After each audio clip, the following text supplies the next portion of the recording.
Good morning मेरे प्यारे बच्चों।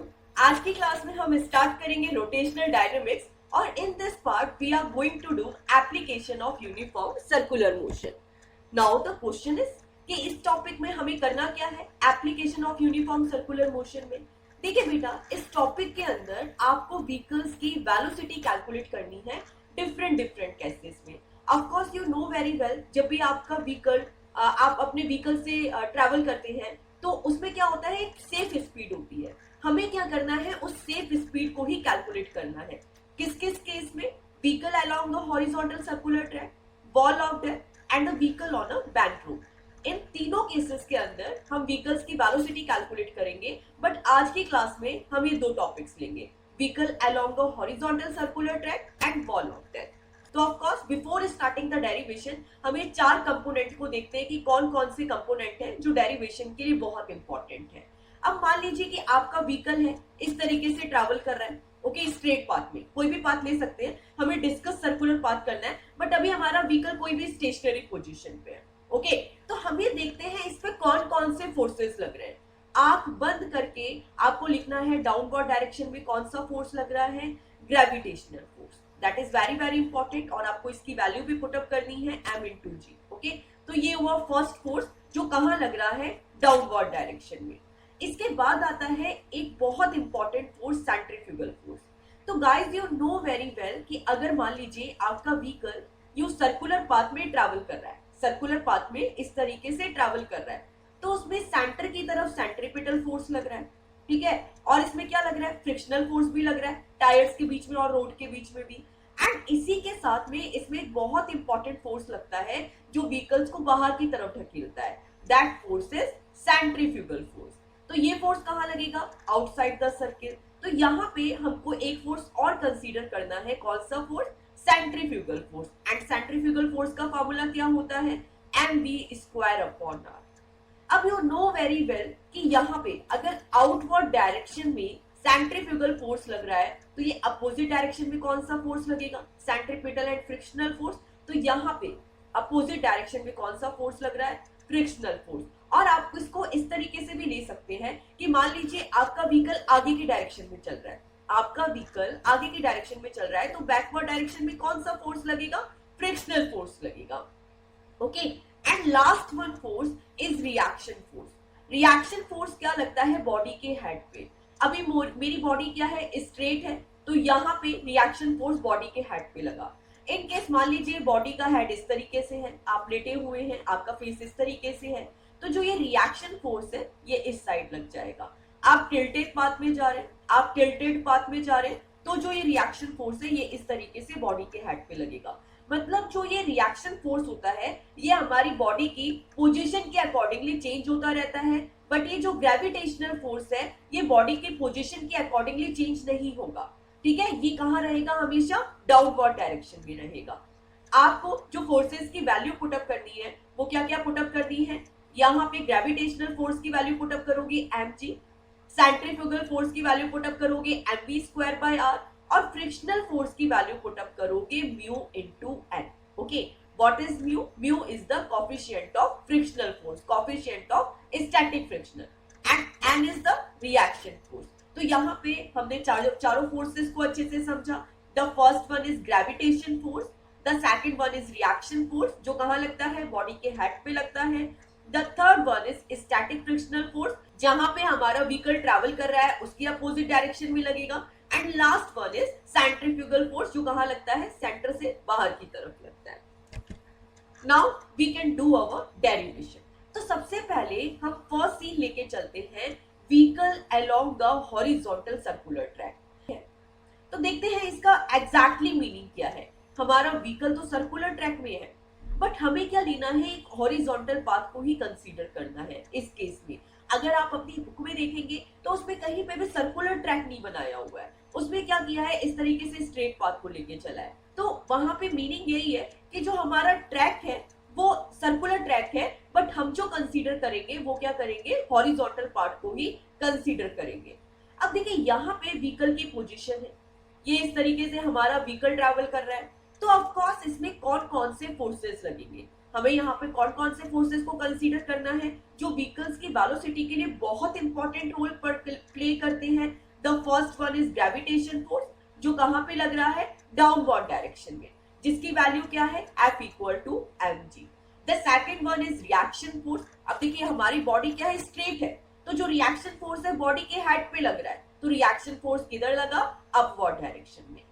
The third one force is static frictional force. Okay, तो now you can see कि अगर आपका व्हीकल इस तरीके से ट्रैवल कर रहा है आगे की डायरेक्शन में, तो बैकवर्ड डायरेक्शन में क्या लगा, स्टैटिक फ्रिक्शनल फोर्स लगा। ओके, जो किस डायरेक्शन में लग रहा है, लेफ्ट डायरेक्शन में। इसका वैल्यू हमें क्या पुटअप करना है, mu into N. And last में आता है सेंट्रीफ्यूगल फोर्स, जो किस साइड लग रहा है। अब मान लीजिए कि हॉरिजॉन्टल सर्कुलर ट्रैक इस तरीके से है, तो सेंट्रीफ्यूगल बाहर की तरफ लगेगा। तो नाउ यू कैन सी जो सेंट्रीफ्यूगल है वो किस साइड आ गया, राइट डायरेक्शन में। एंड इसका हम वैल्यू क्या पुटअप करेंगे, mv² अपॉन r। अब ये तो हमने 4 टाइप की फोर्सेस को डिस्कस किया। नाउ सेकंड पार्ट में हम क्या करते हैं, इन सारे फोर्सेस को बैलेंस करते हैं। अब फोर्सेस को बैलेंस कैसे करेंगे, तो देखिए यहाँ पे जो अपवर्ड है उसे डाउनवर्ड बैलेंस कर रहा है, क्योंकि दोनों अपोजिट डायरेक्शन में है। एंड जो लेफ्ट वाला है उसे राइट वाला बैलेंस कर रहा है। ओके, तो अब क्या करना है, हमें ये बैलेंसिंग कंडीशन को अप्लाई करना है। अब देखिए फर्स्ट इक्वेशन में देखिए यहाँ पे क्या लिखा है, F equal to n। What is the meaning of it, downward direction में कौन सा फोर्स लग रहा है, ग्रेविटेशनल फोर्स लग रहा है, जिसे कौन बैलेंस कर रहा है, रिएक्शन फोर्स बैलेंस कर रहा है। Okay, now you can say of course अगर आपका व्हीकल एक स्टेशनरी पोजीशन में है या आगे मूव कर रहा है, तो ऑफ कोर्स उसके ऊपर दोनों फोर्सेस लग रहे हैं, क्योंकि डाउनवर्ड डायरेक्शन में ग्रेविटेशनल फोर्स लग रहा है और अपवर्ड डायरेक्शन में रिएक्शन फोर्स लग रहा है, तभी वो अपनी पोजीशन पे स्टे कर रहा है, otherwise it would not be possible. Okay, तो यहाँ पे हमने F इक्वल टू एन लिखा, F की वैल्यू पुटअप कर दी mg, n की कोई वैल्यू पुटअप नहीं करनी है, रिएक्शन फोर्स ये सेम ही रहेगा, तो हमें इक्वेशन क्या मिली, mg equal to n। Okay, now हम देखते हैं सेकंड इक्वेशन। ओके, अब देखिए सेकंड इक्वेशन में क्या होगा, लेफ्ट को राइट वाला पार्ट बैलेंस करेगा। तो यू कैन सी कि जो यहाँ पे Fs है, यहाँ पे जो Fs है उसे कौन बैलेंस कर रहा है, सेंट्रीफ्यूगल फोर्स बैलेंस कर रहा है। तो इन द सेम वे मैंने यहाँ पे सेकंड इक्वेशन लिख दी, centrifugal force equal to Fs। Okay, इसके बाद दोनों की वैल्यूज पुटअप करी, सेंट्रीफ्यूगल फोर्स की वैल्यू पुटअप करी mv² upon r and Fs की वैल्यू पुटअप करी mu into n। What is mu, coefficient of static friction. तो आई होप सो आपको इक्वेशन समझ आ गई हो, बट ये इक्वेशंस को लिखते हुए आपको एक चीज का ध्यान रखना है। देखिए मैंने क्या किया है, यहाँ पे I can write static frictional force equal to centrifugal force, but मैंने क्या लिखा है, centrifugal force equal to static friction. Okay, दोनों का मीनिंग सेम है, बट लिखने का तरीका थोड़ा सा डिफरेंट है। और ये लिखने का तरीका क्यों लिया है, क्योंकि आप n के नीचे n लो एंड m के नीचे m लो। ऐसा क्यों किया है, बिकॉज ऑफ हम आगे क्या करने वाले हैं, इक्वेशंस को डिवाइड करने वाले हैं। हम आगे क्या करने वाले हैं, इक्वेशन को डिवाइड करेंगे। तो जब हम इक्वेशन को डिवाइड करेंगे तो बहुत इजी हो जाएगा, m से m कैंसिल आउट करना, n से n कैंसिल आउट करना, अदरवाइज क्या होगा, आपके 2 स्टेप्स और बढ़ जाएंगे। ओके, तो इन द सेम वे हमने क्या किया, इक्वेशन 2 को इक्वेशन 1 से डिवाइड किया। आप 1 को भी 2 से डिवाइड कर सकते हो, your answer will be same. तो नाउ सबसे पहले सेकंड इक्वेशन ली, mv² by r equal to mu n, and mv² upon r के नीचे आ गया mg एंड म्यू n के नीचे आ गया n। Simple, equation 2 divided by equation 1। अब देखिए यहाँ पे हम आगे चीजों को कैंसिल आउट करते हैं। Now you can see m से m कैंसिल आउट हो सकता है, हमें जो एग्जैक्ट इक्वेशन मिली वो यही मिली, mv² upon r mg equal to mu, n से n कैंसिल आउट हुआ, यहाँ पे m से m कैंसिल आउट हो जाएगा, हमें क्या मिलेगा, v² by rg equal to mu. इस तरीके से कैंसिल आउट करने के बाद, और v² की वैल्यू क्या मिली, म्यू rg। यहाँ पे क्या है, v² है, तो हम क्या करेंगे, यहाँ पे अंडर रूट लगाएंगे और यहाँ से स्क्वायर हटाएंगे, और हमें यहाँ पे व्हीकल की वेलोसिटी का फॉर्मूला मिल गया, mu rg। What is mu, mu is the coefficient of static friction and r is the radius. Okay, now you can think कि जब व्हीकल की वेलोसिटी कैलकुलेट करनी है तो हमने ये मेथड को ही क्यों यूज किया, हम m को m से कैंसिल आउट कर रहे हैं, हम डायरेक्टली कोई भी फॉर्मूला क्यों नहीं यूज कर रहे हैं। तो देखिए बेटा, जब भी हमें किसी रोड की वेलोसिटी डिसाइड करनी है कि अगर कोई व्हीकल है वो इस रोड पे ट्रैवल कर रहा है तो उसकी ये एग्जैक्ट स्पीड होनी चाहिए, तो वहां पे बॉडी का मास तो इतना ही आना चाहिए ना। बिकॉज ऑफ जो इंजीनियर रोड को डिजाइन करेगा वो आपसे नहीं पूछेगा ना आपका मास कितना है, मैं आपके अकॉर्डिंगली डिजाइन करूं, तो ऐसा नहीं होता। तो दैट्स वाई हम व्हीकल की वेलोसिटी कैलकुलेट करते समय उन्हीं कंपोनेंट्स को लेंगे जो इजीली अवेलेबल हो जाए। जैसे रोड हमने डिजाइन की है, इंजीनियर ने डिजाइन की है, तो उसे पता होगा कि मुझे कोएफिशिएंट ऑफ स्टैटिक फ्रिक्शन कितना रखना है। R is the radius, okay, radius भी इंजीनियर ही डिजाइन करेगा, और जो ग्रेविटेशनल एक्सेलरेशन है उसकी वैल्यू कांस्टेंट होती है। तो नाउ यू कैन से यहाँ पे कोई भी ऐसा पैरामीटर नहीं है जिसको फाइंड आउट करना बहुत डिफिकल्ट हो। तो दैट्स वाई इसको हमने डिवाइड किया है, मास को कैंसिल किया है, रिएक्शन फोर्स को कैंसिल किया है, क्योंकि हर बॉडी का रिएक्शन फोर्स भी क्या होता है, अलग अलग होता है। और केवल उन्हीं पैरामीटर को लिया है जिनके थ्रू रोड को डिजाइन करने में बहुत इजीली वे में हम रोड को डिजाइन कर सके। ओके, तो हमें क्या करना था, इसके अंदर केवल व्हीकल की वेलोसिटी को ही कैलकुलेट करना था। Now our first topic has been completed. Which topic, vehicle along the horizontal circular track. मतलब है क्या, हमारा व्हीकल है वो सर्कुलर ट्रैक में ही है, बट हम क्या कंसीडर कर रहे हैं, केवल हॉरिजॉन्टल पाथ को ही कंसीडर कर रहे हैं। अब हम अपने नेक्स्ट टॉपिक पे आते हैं, वॉल ऑफ डेथ। तो देखिए वॉल ऑफ डेथ का मतलब क्या है। ऑफ कोर्स इस तरीके से आपने हिंदी में सुना होगा कभी मौत का कुआं, और हम मूवीज में भी देखते हैं। ओके, उसके अंदर क्या होता है, देखो व्हीकल्स इस तरीके से मूव करता रहता है, मतलब ग्रेविटी को फेल कर दिया, जो बॉडी का हेड है वो बिल्कुल लेफ्ट साइड में आ जाता है, ऐसे ही होता है कुछ। तो that is the wall of death. और बेटा यू नो वेरी वेल कि ये बहुत ही रिस्की है। यहाँ पे व्हीकल की जो वेलोसिटी है वो इधर से उधर हुई, और ऑफ कोर्स जो इंसान की एकदम से डेथ हो सकती है, ठीक है। तो that is the very risky, end of course यहाँ पे व्हीकल की वेलोसिटी भी कैलकुलेट करना है हमें। तो सबसे पहले क्या करेंगे, हम यहाँ पे 4 फोर्सेस को कंसीडर करेंगे जैसे हमने प्रीवियसली कंसीडर किया था। तो नाउ यू कैन सी कि जो डाउनवर्ड फोर्स है वो कौन सा फोर्स है, ग्रेविटेशनल फोर्स है, ये हमेशा डाउनवर्ड डायरेक्शन में ही लगेगा। अब देखो यहाँ पे चीजें थोड़ी सी चेंज हो गई है। यू नो बॉडी का हेड इस साइड है, और व्हीकल इस साइड है, तो यहाँ पर रिएक्शन फोर्स इस साइड लगेगा, ओके, लेफ्ट साइड में। यहाँ पे रिएक्शन फोर्स लेफ्ट साइड में लगेगा बिकॉज बॉडी का हेड चेंज हो गया। अब इसके बाद आता है स्टैटिक फ्रिक्शनल फोर्स। अब यू नो वेरी वेल कि जो हम व्हीकल है इस तरीके से आगे बढ़ रहा है, तो जो रिएक्शन फोर्स है अब वो किधर चला गया, अपवर्ड डायरेक्शन में चला गया, क्योंकि ऑफ कोर्स आप व्हीकल को इस तरीके से आगे बढ़ाओगे, तो स्टैटिक फ्रिक्शनल फोर्स किधर चला गया, अपवर्ड डायरेक्शन में चला गया। And the last one is centrifugal force.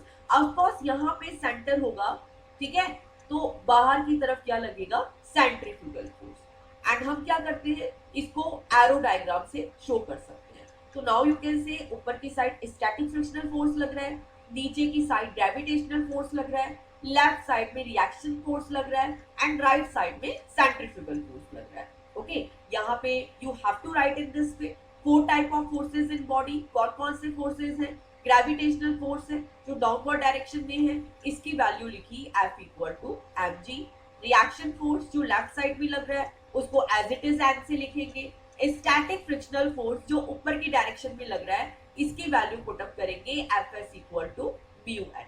And the last one is centrifugal force जो किस डायरेक्शन में लग रहा है, राइट डायरेक्शन में, एंड इसकी वैल्यू क्या होगी, F equal to mv square upon r। अब देखो जैसे प्रीवियस केस में किया था, हम लोगों ने इक्वेशन लिखी थी एज इट इज, वो बैलेंसिंग इक्वेशन को लिखना है। यहाँ पे स्टैटिक फ्रिक्शनल फोर्स को कौन बैलेंस कर रहा है, ग्रेविटेशनल फोर्स। तो हमने एज इट इज लिखा F equal to Fs, F की वैल्यू पुट अप करी that is mg equal to μn, और ये हमें मिल गई यहाँ पे first equation. Now you know very well left और राइट दोनों को बैलेंस कर रहे हैं, तो सेंट्रीफ्यूगल फोर्स को कौन बैलेंस कर रहा है, रिएक्शन फोर्स बैलेंस कर रहा है। सेंट्रीफ्यूगल फोर्स की हमने वैल्यू पुट अप कर दी mv square upon r equal to n। इस इक्वेशन को लिखते समय हमने केवल ये ध्यान रखा n के नीचे n आया है और m के नीचे m आया है। As I already told you कि हमें क्या करना है, आगे चीजों को कैंसिल आउट करना है, ओके, अदरवाइज एक स्टेप और बढ़ जाएगा। तो अगेन इक्वेशन 2/1 या 1/2 आप किसी भी तरीके से सॉल्व कर सकते हो। तो mv² by r divided by mg equal to n by mu N. दोनों इक्वेशन को डिवाइड किया, यहाँ पे mv², r नीचे जाएगा तो क्या होगा rmg, n से n कैंसिल आउट हुआ, हमें क्या मिला 1/म्यू। अब क्रॉस मल्टीप्लाई करते हैं, इधर हुआ v² इक्वल गया m से m कैंसिल आउट हुआ, इधर क्या आया rg/म्यू, केवल rg बचा, ये ऊपर गया, म्यू पहले से ही था। हमें किसकी वैल्यू मिली है, v² की वैल्यू मिली है, तो v की वैल्यू क्या हो गई अंडर रूट में rg/म्यू। तो ये थोड़ा सा डिफरेंट हो गया हॉरिजॉन्टल पाथ से, ओके, क्योंकि रिएक्शन फोर्स की केवल डायरेक्शन डिफरेंट हुई है एंड फ्रिक्शनल फोर्स डिफरेंट हो गया, तो बैलेंसिंग इक्वेशन भी चेंज हो गई। अब देखिए इसके जो न्यूमेरिकल्स आते हैं वो बहुत इजी आते हैं, ठीक है। आपको केस बता रखा होगा कि आपको हॉरिजॉन्टल सर्कुलर ट्रैक लेना है या वॉल ऑफ डेथ का केस लेना है, और केवल आपको फॉर्मूला याद आना चाहिए, ओके। अगर हमने हॉरिजॉन्टल सर्कुलर ट्रैक का फॉर्मूला लिया था तो that is mu R G, and अगर वॉल ऑफ डेथ का केस लेना है तो क्या हो गया rg/म्यू। दोनों में केवल इतना डिफरेंस है कि हॉरिजॉन्टल ट्रैक के अंदर जो कोफिशिएंट ऑफ स्टैटिक फ्रिक्शन था उसे हमने मल्टीप्लाई किया है, और वॉल ऑफ डेथ के केस में जो ये कोफिशिएंट ऑफ स्टैटिक फ्रिक्शन है इसे क्या किया है डिवाइड किया है। केवल एक छोटा सा डिफरेंस आया है जो न्यूमेरिकल्स में आपको सॉल्व करते हुए याद होना चाहिए। And the one thing is very very important for competitive exam and MCQs also, जो बोर्ड एग्जाम में आते हैं, जो व्हीकल की वेलोसिटी है वो किस पे डिपेंड कर रही है, म्यू पे, जो क्या है कोफिशिएंट ऑफ स्टैटिक फ्रिक्शन है, रेडियस है, और क्या है g gravitational acceleration rg and mu पे, ओके। तो अगर आपको चार ऑप्शन मिलते हैं कि व्हीकल की वेलोसिटी किस पे डिपेंड करती है इस क्वेश्चन के लिए, तो यू मस्ट नो ये रेडियस पे डिपेंडेंट है, एक्सेलरेशन पे डिपेंडेंट है, और कोफिशिएंट ऑफ फ्रिक्शन पे डिपेंडेंट है। केवल फॉर्मूले में चेंज आया है, हॉरिजॉन्टल वाले केस में हमने म्यू का मल्टीप्लाई किया था एंड वॉल ऑफ डेथ के केस में हमने डिवाइड किया है। अब हम आते हैं अपने न्यूमेरिकल पे, जो एग्जांपल नंबर 1 है, a motorcyclist to be treated as a point mass to undertake horizontal circle inside the cylindrical wall. तो हमें डायरेक्टली क्वेश्चन से पता चल रहा है कि यहाँ पे किसका है, वॉल ऑफ डेथ का केस है, ओके, जिसके अंदर इनर रेडियस कितनी है, हमें that is 4 metre. Coefficient of static friction between the tyres and the wall is 0.4, mu की वैल्यू कितनी गिवन है हमें 0.4, ओके। तो ये हमें वैल्यूज गिवन है रेडियस की and coefficient of static friction की। आगे हमें कैलकुलेट क्या करना है, calculate the minimum speed and frequency necessary to perform the stunt. तो ऑफ कोर्स इस स्टंट को परफॉर्म करने के लिए हमारी मिनिमम वेलोसिटी कितनी होनी चाहिए, इसका फॉर्मूला ऑलरेडी हमने लर्न किया, इज अंडर रूट rg/म्यू। हमने r की वैल्यू पुट अप करी, that is 4 metre. Gravitational acceleration यहाँ पे लिखा हुआ है, इसकी जगह यू कैन टेक 10। नॉर्मली क्या होता है 9.8 होता है, बट कैलकुलेशन को इजी करने के लिए हम g की वैल्यू क्या ले लेते हैं 10 मीटर पर सेकंड स्क्वायर। तो g की वैल्यू हमने 10 पुट अप करी, ओके, म्यू की वैल्यू हमने 0.4 पुट अप करी एंड हमें व्हीकल की वेलोसिटी कैलकुलेट कर ली। इसके बाद हमें क्या कैलकुलेट करना है, फ्रीक्वेंसी। फ्रीक्वेंसी का फॉर्मूला आपको याद होना चाहिए, क्या हो जाएगा v/2πr। तो एज इट इज आप चाहे फ्रीक्वेंसी को f से डिनोट करो, चाहे n से डिनोट करो, किसी भी तरीके से डिनोट कर सकते हो, बट आपको फॉर्मूला पता होना चाहिए। तो हमने क्या किया, यहाँ पे ये जो मिनिमम वेलोसिटी थी इसके अंदर 2πr को डिवाइड कर दिया। हमने वेलोसिटी कितनी कैलकुलेट की है 10 मीटर पर सेकेंड, 2π, r की वैल्यू 4 पुट अप करी एंड हमें आंसर मिल गया नियर बाय 0.4 रिवॉल्यूशन पर सेकंड। आज की क्लास में हमने दो टॉपिक कंप्लीट किए application of uniform circular motion के। The first one is vehicle along a horizontal circular path, and the second one is wall of death. In the next class, we will do banking of road. That is the very very important concept, and of course, आपको वो topic पढ़ के बहुत मजा आए। Take care of yours. Thanks for watching, and please subscribe.